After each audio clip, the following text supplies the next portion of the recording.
노정면의 뉴스바. 이제는 이슈 탐험입니다. 프랑스 유력 신문인 르몽드지가 박근혜 대통령이 완벽한 프랑스어를 구사했다고 보도했습니다. 그러나 르몽드가 박 대통령의 프랑스어 실력을 칭찬한 이유는 따로 있었습니다. 그 이유는 르몽드의 보도 내용을 찬찬히 살펴보면 어렵지 않게 알 수 있습니다. 이런 보도였습니다. 박 대통령은 완벽한 프랑스어로 외국 기업들에 대해 한국의 공공조달 시장을 조만간 개방하겠다고 말했다. 야당에서는 박 대통령이 완벽한 프랑스어로 개방 약속을 한 공공부문이 철도 분야라고 주장합니다. 정의당 KTX 민영화 저지 특위 위원장을 맡고 있는 박원석 의원 연결해서 정말 그런 것인지 물어보도록 하겠습니다. 박원석 의원님 안녕하세요. 네네, 안녕하세요. 박근혜 대통령이 프랑스에서 정확히 누구한테 그런 말을 한 겁니까? 11월 4일 날 예. 프랑스의 전경련이라고 할 수 있는 프랑스 경제인 연합회 네. 이 기업인들과 또 한국의 그 전경련 허창수 회장 등이 참석한 한국 프랑스 경제인 간담회가 있었습니다. 예. 그 자리에서 박근혜 대통령이 그런 말씀을 하셨고요. 앞서 말씀하셨듯이 그 르몽드의 스케치 기사를 보면 박근혜 대통령은 공공조달 시장을 외국 기업에 개방하겠다고 발언을 해서 프랑스 기업인들로부터 격찬을 받았다, 이렇게 르몽드가 보도를 하고 있습니다. 네. 11월 5일 날 그 청와대에서 그 박 대통령의 유럽 순방 관련된 브리핑을 했는데요. 예. 그 브리핑 내용에서도 이런 점을 인정하고 있습니다. 네. 이 도시철도 시장 개방과 관련해서는 WTO의 정부 조달 협정의 국내 비준을 추진하고 있고, 이 비준이 통과되면 연내 WTO의 비준 기탁서를 제출할 수 있을 것으로 예상한다. 그렇게 되면 도시철도 분야의 진입 장벽도 개선될 수 있다고 본다. 이렇게 청와대에서 브리핑을 했습니다. 청와대 브리핑은 누가 한 거죠? 이정현 홍보수석이 한 걸로 알고 있습니다. 그러니까 현지에서 브리핑을 했군요. 네네. 프랑스에서요? 그렇습니다. 네. 그렇습니다. 그 공공조달 부문이라는 게 뭐 정확히 어떤 걸 의미하는 겁니까? 정부하고 공기업을 포함한 공공기관, 지방자치단체 등이 발주하는 국가를 당사자로 하는 계약을 말하는데요. 예. 그 WTO의 정부 조달 협정 GPA라고 합니다. 네. 이 WTO의 정부 조달 협정에는 WTO 협정의 4개 부속서 가운데 복수 국간 무역 협정에 포함된 4개 협정 중에 하나입니다.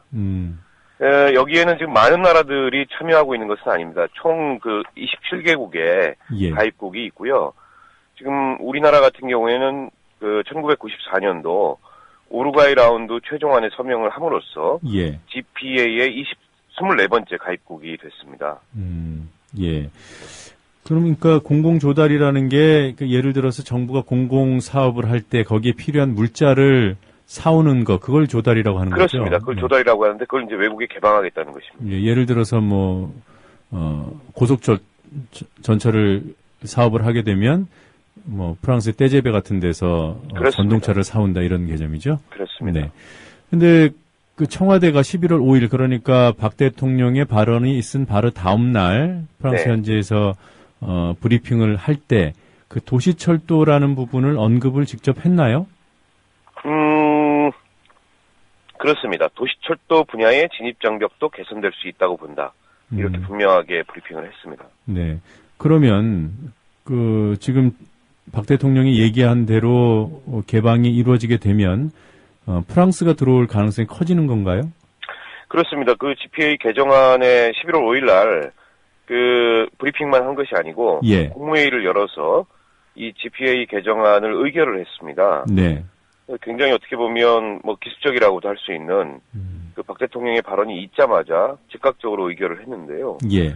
그 개정안에 따르면은 철도 분야에서는 도시철도 7개 기관, 즉 이제 지방 공기업들이죠. 서울메트로, 네. 서울도시철도공사, 인천메트로, 부산교통공사, 대구도시철도공사, 대전광역 도시철도공사, 광주도시철도공사, 이게 이제 개방 대상에 포함이 됐습니다. 네. 뿐만 아니라 그 개방을 확대하는 분야도 굉장히 광범위한데요. 중앙정부의 양호기관을 기존에 비해서 크게 확대했습니다. 예를 들어서 공정거래위원회, 국민권익위원회, 방송통신위원회, 네. 조달청, 방위사업청, 소방대청, 이런 데들이 포함이 됐고요. 네. 지방정부 양어기관도 확대가 됐습니다. 울산광역시, 서울특별시, 부산광역시, 인천광역시 내 자치구들이 추가가 됐습니다.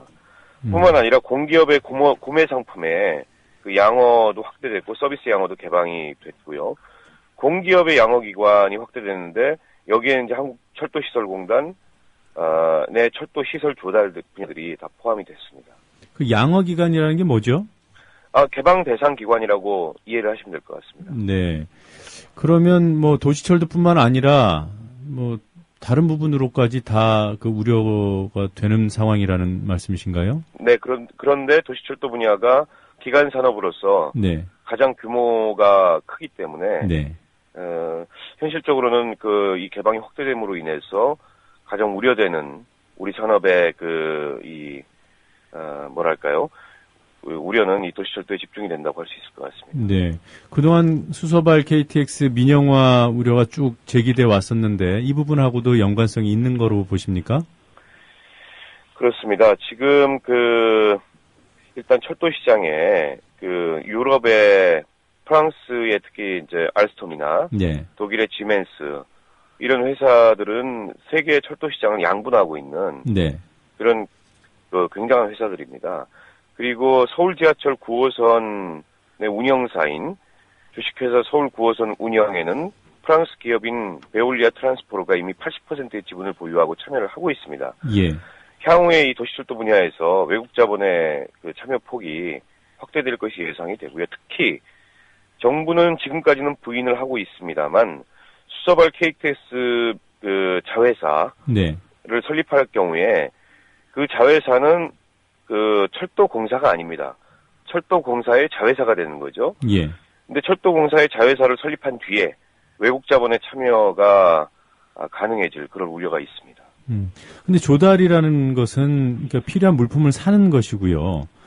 네. 어떤 뭐 KTX의 민영화라고 하면 운영 주체의 지분으로 참여하거나 운영 주체가 아예 바뀌거나 이런 문제일 텐데. 네. 지금 그게 네. 서비스 분야까지 개방을 했기 때문에 그렇습니다. 그 정부 조달 협정 단순히 내에요. 물품 관련된 시장만 개방한 것이 아니고 네. 철도의 운영과 같은 그런 매니지먼트, 네. 서비스 분야까지 다 개방을 했기 때문에 실제 운영에 참여할 가능성도 배제하기 어렵습니다. 네. 그러니까 WTO의 정부 조달 협정 GPA 개정안에 서비스 분야도 들어있다는 말씀이시죠? 그렇습니다. 네. 그러면 뭐 운영뿐만 아니라 그러니까 전동차의 구매뿐만 아니라 운영에도 그렇습니다. 네, 네. 들어올 수 있다. 예, 알겠습니다. 정부가 지금 의결했다는 네. 개정안의 파급 효과가 어디까지 미칠 것으로 보시는지요? 일단은 이렇게 서비스 시장까지 개방이 됐기 때문에 네. 비단 그냥 물품을 외국에서 구매하는 것뿐만 아니라 우리 기간 산업의 운영 주체가 네. 이 외국 자본으로 바뀔 수 있는 그런 우려까지가 있고 본격적인 민영화의 신호탄이 될 수 있다고 저희는 보고 있습니다. 네. 특히 철도 같은 경우에는 지난 정부 시절부터 민영화 문제로 인해서 굉장한 논란이 컸었는데요. 네. 이 민영화 문제를 어떻게 보면 이 GPA 개정이라는 방식으로 이 정부에서 추진하고 있는 게 아닌가라고 볼 정도로 네. 대단히 우려가 큽니다. 네. 이전에도요, 외국 자본이 일부 이 도시철도 부분에 지분 참여를 하지 않았습니까? 그렇습니다. 네. 그게 이번 개정안으로 확대되는 건가요? 그렇습니다. 확대될 가능성이 대단히 높고요. 지방공기업, 도시철도를 운영하고 있는 지방공기업 7개가 모두 다 포함이 됐기 때문에, 실제로는 확대될 가능성이 매우 높다고 볼 수 있습니다. 네. 그리고 또 한 가지 우려되는 것이, 박 대통령의 발언 이후에 이루어졌다는 그 국무회의 의결이요. 네. 네. 이것이 확인된 게, 11일 날 확인이 됐고요. 네. 그동안에는 사실은 국회에서도 몰랐습니다.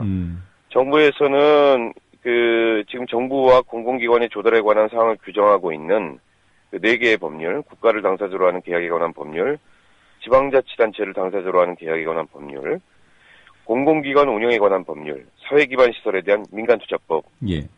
여기서는 해당 기관들이 체결하는 계약 기준과 절차 등에 관한 사항을 시행령이나 시행규칙과 같은 하위법령으로 위임하고 있기 때문에 네. 법률 개정 사항이 아니다. 따라서 국회 비준이 필요 없다. 이렇게 얘기를 하고 있습니다. 예. 근데 저희가 보기에는 이제 그런 해석은 대단히 위험한 해석이고요. 지금 그 통상조약의 체결 및 이행에 관한 법률, 통상절차법이라고 얘기하는데요. 예. 이 통상절차법에 따르면 GPA의 개정은 명백한 통산협정의 개정입니다.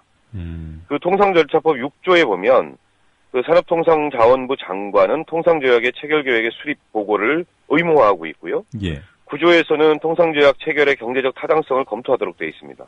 뿐만 아니라 11조에서는 국내 경제에 미치는 영향을 평가하도록, 사전에 평가하도록 되어 있고요. 그리고 통상절차법 13조가 대단히 중요한데요. 정부에서 국회의 비준동의가 필요 없다고 해석하는 경우라고 할지라도 국회는 서명된 조약이 통상조약에 해당한다고 판단할 경우 정부의 비준동의안의 제출을 요구할 수 있습니다. 네. 그러면 정부는 이 제출을 해야만 되는 것으로 통상절차법은 명시를 하고 있습니다. 어제 이 관련해서 민주당 전병헌 원내대표께서도 이 GPA 개정안의 국회 비준 동의안 제출을 요구하겠다. 네. 발표를 하셨는데, 산업통상자원위원회에서 그 위원회 의결로 이걸 요구하게 되면은 정부는 이걸 국회에 제출을 해야 됩니다. 새누리당이 응해주겠습니까? 새누리당도 사실은 통장 주권이라는 맥락에서 본다면 대단히 중요한 우리 정부의 조달 시장을 개방하는 문제이기 때문에 예. 이걸 박 대통령이 프랑스 기업들한테 선물처럼 줬다 그래서 국회가 그 권한을 포기한다는 것은 저는 있을 수 없는 얘기라고 생각합니다. 네. 그럼 본질은 사실 그 행정부 수반이 국가를 대표하는 대통령이 사실 그 약속을 할 때 심지어 국무회의 의결도 안 된 상태였잖아요. 그렇습니다. 저는 대단히 신중치 못한 행동이었고 2008년 4월에 한미 정상회담을 앞두고 정부가 밀실에서 한미 쇠고기 수입 협상을 네. 아무런 국내 협의 절차도 없이 미국과 통과시키고 그걸 정상회담 석상에서 발표를 했습니다. 그게 2008년에 촛불 시위를 불렀거든요. 예.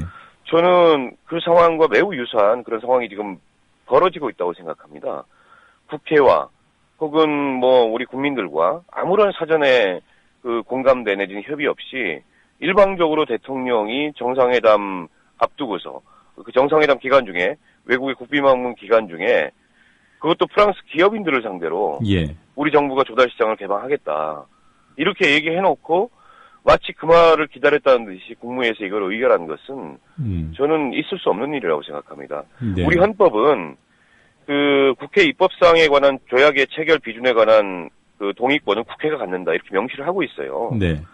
근데 정부는 이게 입법사항에 대한 조약이 아니라고 얘기하지만 지방 공기업들까지 개방 대상에 포함이 되고 또 그 개방의 폭이 정부 조달 분야 곳곳에 미치는 그런 협상의 개정안이라면 이게 입법사항이 아니라고 볼 수가 없습니다. 네. 어떻게 보면 헌법을 위반한 행동을 대통령이 하신 거라고 저는 봅니다. 네. 다른 거 다 떠나서 국가 기관 그런 망에 해당되는 것들이 외국에 개방되는데 그것을 그냥 대통령 독단으로 할 수 있다고 생각하는 국민이 얼마나 될지 모르겠습니다. 네. 네네. 그리고 지금 좀 상황이 복잡해요. 말씀을 들어보니까 4일에 프랑스에서 대통령 발언이 있었고요. 네. 그리고 그 바로 다음날 5일에 국무회의 의결이 있었고. 네. 그리고 그 국무회의 의결이 알려지지 않다가 11일 날 알려졌습니다. 예. 12일 프레시안 보도 나온 다음 아닙니까? 네네네. 네. 그러니까 언론에서 국무회의 의결 일주일이나 지난 뒤에 보도를 하니까 그때 비로소 청와대가 시인을 한 거죠. 네. 네. 그러면 이 국무회의 의결 자체를 숨기려는 의도가 있었다고 봐야 되는 건가요? 저는 그렇게 보고 있습니다. 사실은 작년 국정감사 때부터 예. 이 GPA 개정안에 관해서는 예. 국회 비준을 받아야 된다고 제가 계속 주장을 했습니다. 근데 당시에도 정부는 말끝이 굉장히 흐리고 네. 당시에 이제 양화안에 관한 협상이 진행되던 중이었습니다. 네. 근데 그 협상 내용은 우리 기관 산업의 개방을 포함하고 있고 또 상당히 많은 법률적인 그런 검토가 필요하기 때문에 반드시 국회 비준을 받아야 되고 정부에서는 지체 없이 국회에 비준안을 제출해야 된다. 네. 이거를 작년부터 주장했는데 결국엔 이런 결과를 초래했습니다. 네. 아까 정부 조달 협정 WTO의 정부 조달 협정 가입 국가가 27개 나라라고 하셨나요? 네, 그렇습니다. 네. 그 다른 나라들은 어떻게 비준을 합니까? 그건 이제 나라별로 다른데요. 네. 대체적으로는 이 외국과의 네. 이런 주요한 조약과 협정의 비준 권한을 국회가 갖고 있는 경우가 대부분이고, 네. 미국 같은 경우에는 협상 권한조차도 국회가 갖고 있습니다. 아, 그래요? 네. 네. 그 미국 쫓아하는 우리 정부가 왜 그럴까요? 그렇습니다. 한미 FTA 관련해서도 미국은 아예 그 협상권 자체가 의회에 있습니다. 네. 그렇기 때문에 그 미국의 통상 당국은 의회에 일일이 보고를 하고 의회의 비준을 받지 않으면 협상을 진척시킬 수 없는 구조로 되어 있습니다. 네. 근데 우리는 굉장히 중요한 이 국가 조약에 관해서 특히 국내에 영향을 미치는 조약에 관해서 명백하게 헌법상 국회의 비준 권한을 명시하고 있음에도 불구하고 네. 이렇게 국회의 권한을 무시하는 그런 월권 행위들이 비일비재하게 발생을 하고 있습니다. 예. 예, 잘 알겠습니다. 오늘 시간이 다 돼서 이쯤 듣고 마무리를 하도록 하겠습니다. 이른 아침 시각에 인터뷰 응해 주셔서 고맙습니다. 네, 고맙습니다. 네, 지금까지 정의당 박원석 의원이었습니다.